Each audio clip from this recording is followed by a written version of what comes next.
everyone, Kelly here, and today I wanted to go back and revisit a video I did about 6 or 7 months ago about authors that I think I will love. And in that video, I'll link it down below in case you didn't catch it. I basically just talked about 5 authors that I own some of their books, and I think that I'm gonna love them, but I just been putting off reading them because, you know, sometimes when you think you're gonna love something, you build it up in your head and then you're afraid to actually read it and then find out you're disappointed or whatever. And so over the last 6 months, I've been making it a point to read books from these authors, at least one book from each of these authors. And now I'm going to let you know what I thought. Did I actually really love them? Were there ones that disappointed me? And am I going to continue wanting to read their work? So let's start in the order of which I read them, okay? So first I picked up an Erik Larsen book, Devil in the White City, and I have owned this book, like I said in that video, for probably like 15 years. So this is the one I put off the longest. And Erik Larsen writes nonfiction. I was really interested because they seem like interesting nonfiction. A lot of people talk about them and say they're good, and I just hadn't picked up any of his work. So I ended up reading this book around June, and I really enjoyed it. I gave it 4 stars. The only reason it didn't get 5 stars is because it was a little bit detail heavy, and you know, that's just personal preference. I'm sure there's a lot of people that pick up a nonfiction book and they want to know every single detail about whatever the book's about, and I'm more like, I want to know information about the topic, but I don't want to be overloaded. So it's 4 stars, but really enjoyable read for me. And this book specifically was about the Chicago World's Fair in 1893. And also there was a murderer that was killing people around that same time in Chicago, and then he moved into other areas. And so we're learning about both the building of the World's Fair and about the serial killer. And I just found both aspects really interesting. Some people say they really want to hear more about the killer, but I did find the building of the World's Fair really interesting. Like I just said, it was just a little too detail heavy, but really like this. Also by Erik Larsen, I ended up reading Dead Wake a few months later, which is about the last crossing of the Lusitania, which was a big ship that was brought down by a German U-boat in World War I, and kind of like what that incident led to in the war.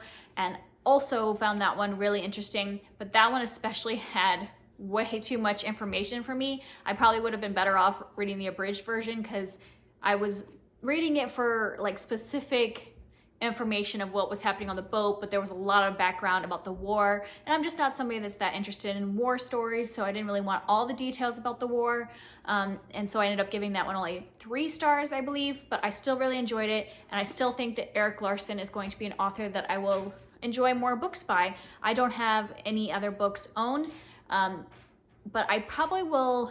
I read both of these on audiobook, so I might try another one of his books on audiobook, so I will continue to read or listen to his books. I probably just won't go out and buy them because they're not books that I'm going to read multiple times. But I do think that this was an author that did not disappoint me. I did enjoy this book and did enjoy the experience of listening to his books.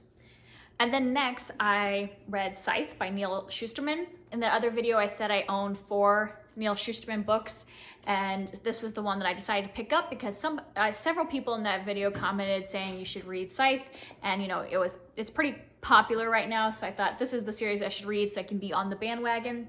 And I ended up loving this one. I gave it 5 stars. I just really enjoyed this world. I'm a fan of like dystopian books that are done well. Like, I'm getting kind of tired of certain dystopian tropes, but this one was just really interesting to me. I liked the world of these scythes that are, you know, allowed to kill people because that's the only way to control the population. I just really liked the concept. I want to continue the series, and I did end up going out and buying Thunderhead since I read this book. So yeah, I will continue to read Neal Shusterman's books. I'll finish this series first, like with Thunderhead, and then read The Toll.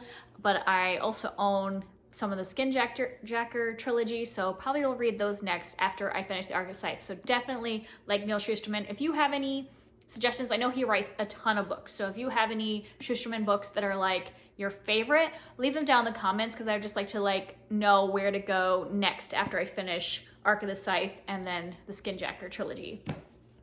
And then next I read The Princess Curse by Marie Haskell, and this is a middle grade book.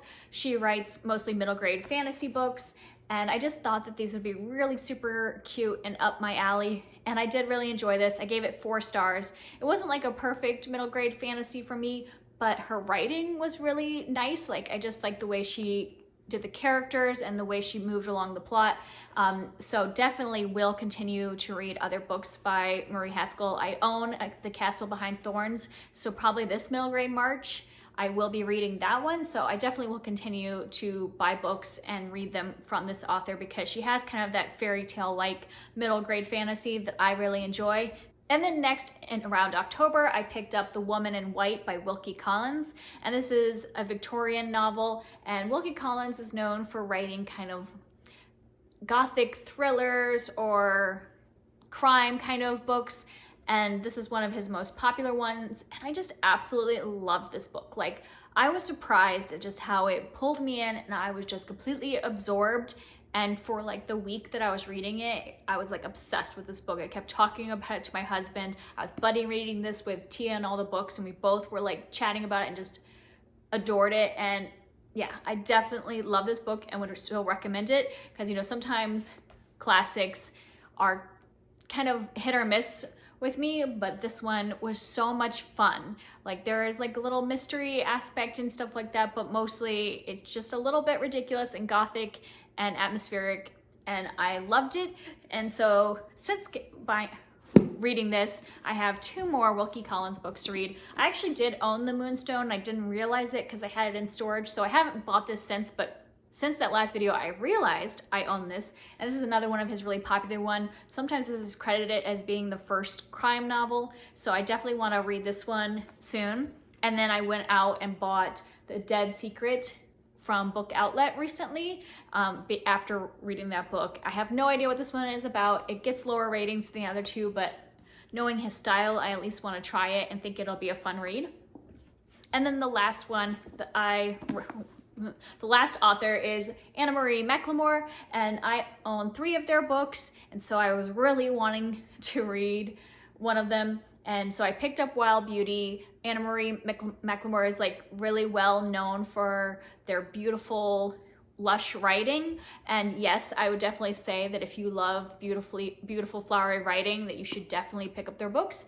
I'm not necessarily one that likes that kind of writing, so that's not what drew me into the book. It was more the magical realism aspect, and I really loved the magical realism in this. I loved the way the women could grow flowers, and it was kind of whimsical and not really fully explained, and there's a curse and family history and all that stuff, and I just really enjoyed the way this book played out. So I definitely will be picking up their other 2 books that I own this year. So all of them, so that's all 5 of the authors, and it turned out, if I could pick them all up, and it turned out that I enjoyed all these books. They were all either 4 stars or 5 stars, and all of them made me want to read more by these authors. So that's great that I made a video about authors I thought I would love, and I did end up really enjoying all of them.